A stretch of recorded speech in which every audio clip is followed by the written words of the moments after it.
Magkano tip mo sa idol sa barbero mo? Yung tagalinis ng tenga at saka ng kuko, yung babae, winalangya na nga tayo, matatakot pa tayo. Ano naman tayo nun? Di ba? Winalangya ka na, natakot ka pa. Di ba? Hi everyone! Mukhang bumabalik na ang dating yabang ni Norman Mahusin na naging nakakatawa para sa mga Pilipino. Sa video na ito ay panoorin natin ang daang-daang pagbabalik ni Norman Mahusin. Panoorin natin ang video na ito. Nagumpisa ang video sa hangin ni Norman Mahusin na libo-libo ang tip sa barbero. Magkano tip mo sa idol sa barbero mo? Depende. Pag marami kong pera, 2,000. Pagka ko konti, 1,000. Pag walang-wala, di... Hindi pa naman ako nag-tip ng 500. Puro above 500 naman. Minimum 1,000 din daw ang binabayad ni Norman Mahusin sa tagalinis ng kanyang tenga at kuko.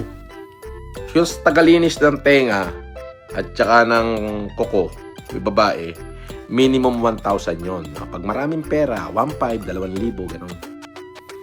Kaya minimum na binabayaran ko sa barbershop, 5,000, 4,000, gano'n. 5,000 nga. Kasi pagkagupit ko, mapa-shampoo, syempre may kasamang massage yun. Tapos linis ng tenga, tapos linis ng kuko. Pero sa picture na ito ay makikita ang pagkadumi-dumi at walang linis na kuko ni Norman Mahusin.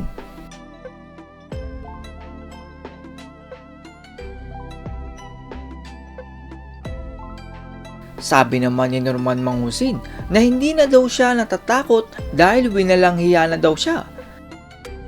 Boss, may binabalak na naman sa iyo yung libag. Dami sinasabi kanina sa live niya na mga balak niya. Hayaan mo lang. Gawin lang nila yung mga balak nila. Wala namang problema yon. Di na tayo natatakot dyan sa mga ganyan. No? Pagka may warrant tayo, di susuko. Magpapiyansa. Ganun lang. Kung walang pagpiyansa, di magpakulong tayo. Ganun lang. Hayaan mong gawin nila yung gusto nilang gawin at tayo naman ay let the justice prevail. Ganun. Hindi na tayo nagpagtatatakot sa mga ganyan. Ubos na yung takot natin. Winalangya na nga tayo, matatakot pa tayo. Ano naman tayo nun? Di ba? Winalangya ka na, natakot ka pa. Di ba? Weather lang yan. Hayaan mo lang.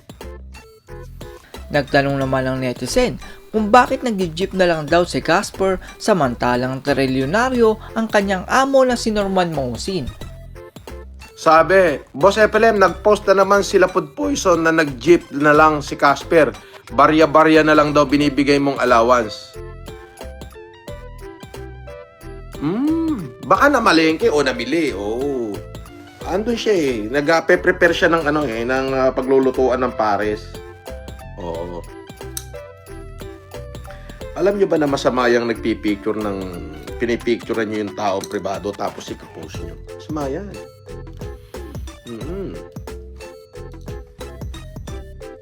Hindi pa naman consider na celebrity si Casper. Masama yan. Bahala kayo. Baka pag sa inyo dumapo yan, baka mamaya pag kayo nakakasuhan, sabihin nyo tsamba.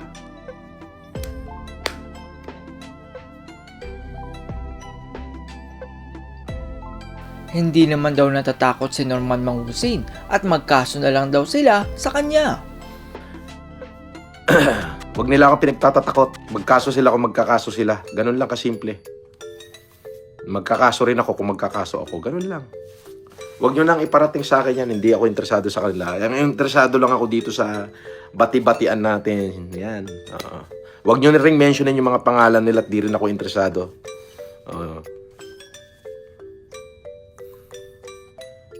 Hinamon naman ng netizen kung ano ang pangalan ng vlogger na sikat pero magpalipad muna daw ang netizen ng pula. Sabi niya, kung talagang matapang ka, sino yung abogado na si Food Poison? Sabihin mo kung matapang ka. Nek-nek mo.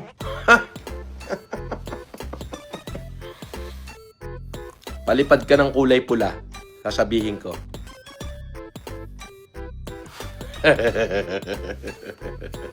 May deal, ano? Pinakita naman ni Norman Mangusin ang kanyang talent sa pagkanta at si Casper daw ay busy sa parisan. Yee! Umamamawe, the mighty lion are sleeping tonight. We miss Casper already. Ay, busy ho. Oh, busy. Nagkakayas ng ng sisimulang ng parisa, no? Naghahanda ng mga kaldero si Casper. Oh. Hindi naman daw makarecover kay Norman Mangusin ang sikat na vlogger dahil sa kanyang kapugian. Sang kaya banda yun? Sabi ni Ma'am Jaja Cap, sabi niya, matindi pangangailangan ni food poison kaya di titigil sa kaka-content sa pandemic hero natin, Amber Jade. Ba? Oo nga naman, no? Matindi talaga. Hindi, ano yan? Hindi makaget over sa akin yan. Si food poison. Pogi ko kasi. At hindi naggalit sa akin eh. Oo. Ano yan? Parang si Mr. Papampam. Iyan. Hindi nang galit sa akin niya si food poison. Akala naman nila, hindi ko pa sila kilala. Bukayo na. Pero delikado yan si food poison. Matindi si food poison. Baka mamaya masayang yung kanyang pinaghirapan. Nagpakahirap siya na maging abogado. Tapos baka masayang. Baka madisbar. Ang pagyosi naman ni Norman Mangusin ang posibleng content bukas ng umaga ng mga vlogger. Sabi, another content na naman niyang Yossi yarn. Oo, content nga.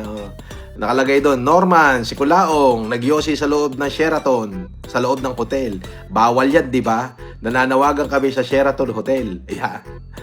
Yan ang content nila bukas. Sige. Oo. 1 billion% yun. Magiging witness naman daw si Norman Mangusin at sasabihin niya sa judge ang kanyang gawa-gawang kwento. Galing ako ng prosecutor office. May pamilyang nagsampa ng kaso kay food poison. Ako yung ginawang witness ko sino si food poison. Sinamahan ko lang. Ako yung witness na, sila ho talaga yun. Ako yung witness. Todas. Ako witness. Sasabihin ko, judge, kilala ko ho yan. Oo. In fact, kasama ko ho yan at nandun ako nung ginawa niya yung account na food poison. Di ba? Maniniwala si judge noon, syempre. Totoo naman yun. At yan po, ang tila bumabalik na dating yabang ni Norman Mangusin. Yan talaga ang version niya na pinanood ng mga Pilipino noon. Pero parang wala pa yan sa kalahati dahil ang totoong Norman Mangusin ay yung mayabang na naubod ng pagmamalaki na siya ay mayaman. Sa ngayon ay hindi na ginagawa ni Norman Mangusin ang kanyang mga humanitarian. Ito ay dahil bistado na ang kanyang style na poverty content. Ingat lang po kayo dahil baka mamaya ay may mga alagad si Norman Mangusin na sasabing tutulong sa mga Pilipino. Dahil ang totoong pagtulong ay bukas sa loob at hindi kailangan ng kamera. That's all everyone. Salamat sa inyong panonood. This is Chuck and you're watching Biker Drone.